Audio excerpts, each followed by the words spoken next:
Hey guys, welcome to another video of traffic generation, and in this video we're going to be talking about creating infographics. So this is something I overlooked for a long time, thinking it was pointless and a lot of work, and nothing could be further from the truth. Infographics are powerful in generating consistent traffic, long-term traffic, also generating trust and providing an immense amount of value. So the average human attention span is between 2 and 8 seconds. And according to research from WebDAM, the brain processes visual data 60,000 times faster than text. And this is because 90% of data to the brain in everyday life is visual, so we're much better at it. That helps understand the power of infographics over simple text-based blog posts. Other benefits to infographics is that it is easily shareable, has a high chance of going viral, and it really positions you as an expert in your niche. So here's a little data from Google Trends to see the interest in infographics over time. So 5 years ago, no one was really looking at infographics, but now more people are used to it, more people want it, more people see how useful they really are.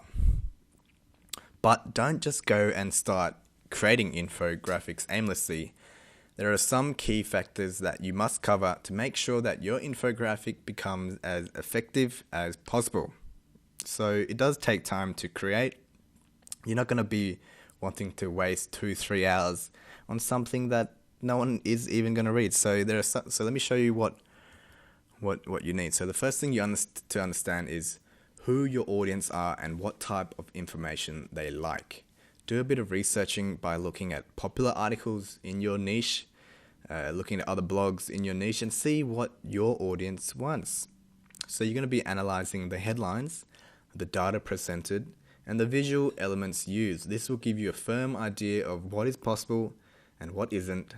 What is popular and what isn't, so you don't waste time creating an infographic no one cares to read.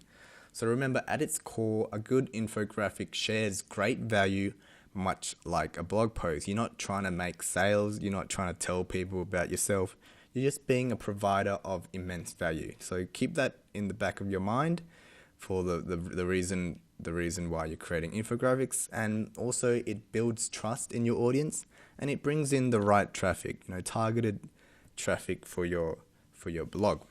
So without further ado, let's get started on how to create one, and it's not as hard as you think.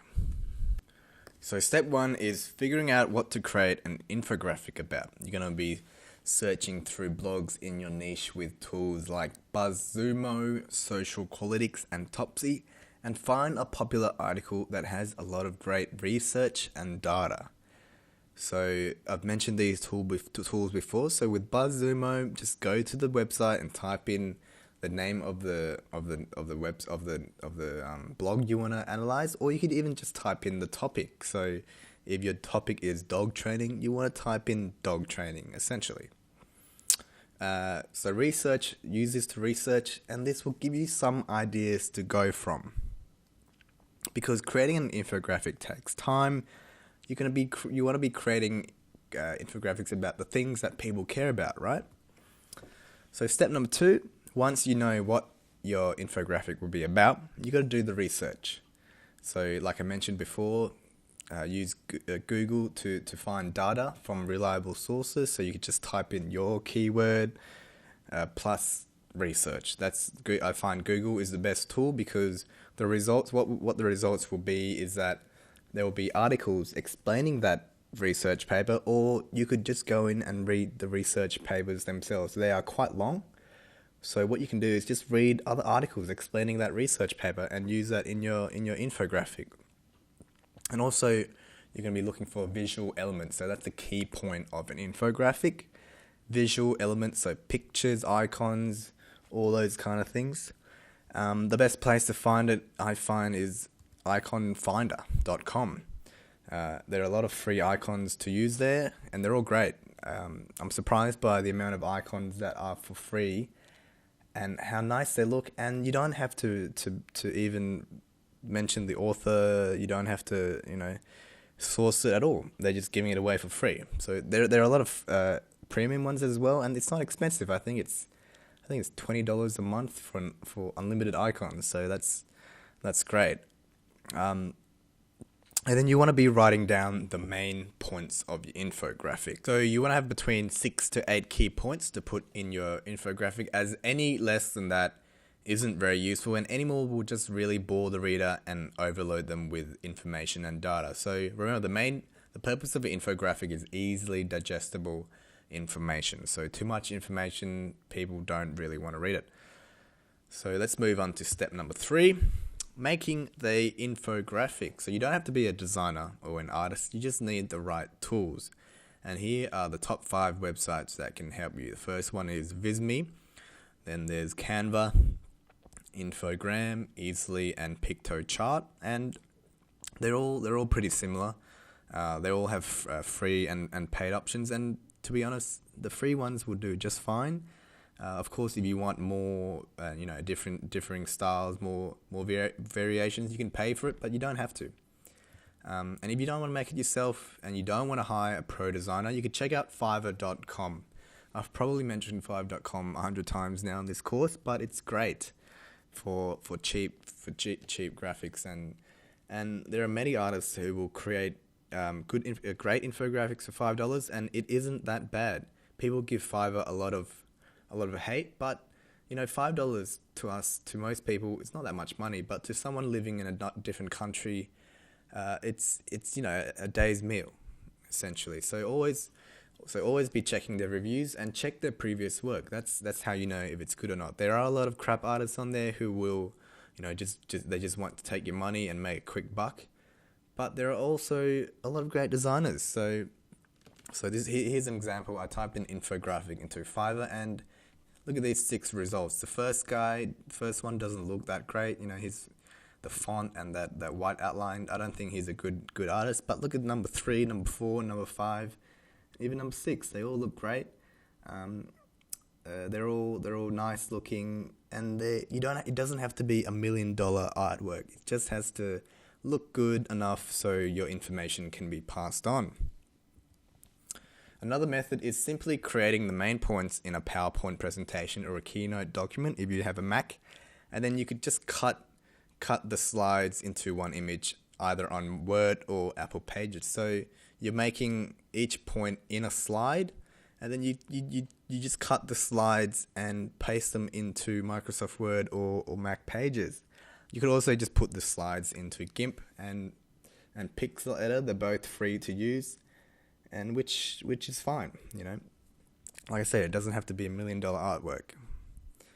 Next, you need a compelling headline that tells a story. So even if you have the best info and the best graphics, if your headline doesn't grab attention, no one's gonna come and read it. Even though you may have the most awesome infographic, if no one's clicking on it and reading it, then they're not gonna know how much value it has. So headline is probably one of the most important factors of getting your infographic shared and it going viral. So I've probably showed this to you before, but here's some data to show which type of headlines are the best, and this is research done by Conductor, and as you can see, 36% takes it with the number headline. So 30 ways to make drinking tea more delightful, closely followed by reader addressing, ways you need to make drinking tea more delightful. So the keyword there is you, addressing the reader, and then 17% with how to make drinking tea more delightful. And you'd always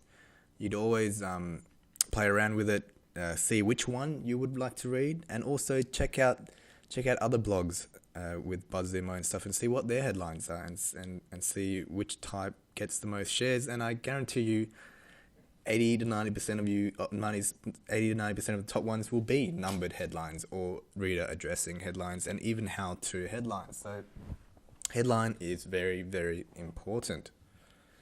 And then step 5, once it's all done, you gotta get it out there to the world. You want it to be shared as much as possible. So don't forget to put a link to your blog or website in the infographic. It's usually either at the top or at the bottom, or even just underneath the the title, so people know who made it. Because once it gets shared and people read it, they're going to come back and look at your website and be like, hey, this guy made this infographic and I love it, so I'm going to check out his website for more awesome information. Also on your WordPress, install a plugin called Embed Code Generator. So it makes it for others to embed your infographic on their site. So it's simple. It creates a code for that infographic where other sites can just copy and paste it into their own site. Also, a good tip is contacting other blog owners in your niche is the best way of getting it out. So email or tweet it to them, contact them on social media. So find the relevant blogs and look for a contact email or form, then simply email them your infographic, asking them to, hey, check this out, I just made it, what do you think of it? And then mention that you have an embed code if they want to share it with your readers. So don't be like, hey, share this, because people don't like being told what to do. But if you just give them a really good infographic, the chances are that they will share it, because on my blog I love sharing infographics. It saves me time from writing articles on the days I don't feel like it, and my readers love it. So if you have a good infographic, it will most likely be shared. And you could also share it on your social media accounts, on your Facebook groups that you're in, and also submit it to StumbleUpon and Reddit, social news sites. They love these kind of stuff. StumbleUpon, full of people who are just bored browsing around, and they come across an amazing infographic. They're going to read it because it's an easily digestible information. And if you have an email list, send it out to them and be like, hey, check out this new infographic I just made.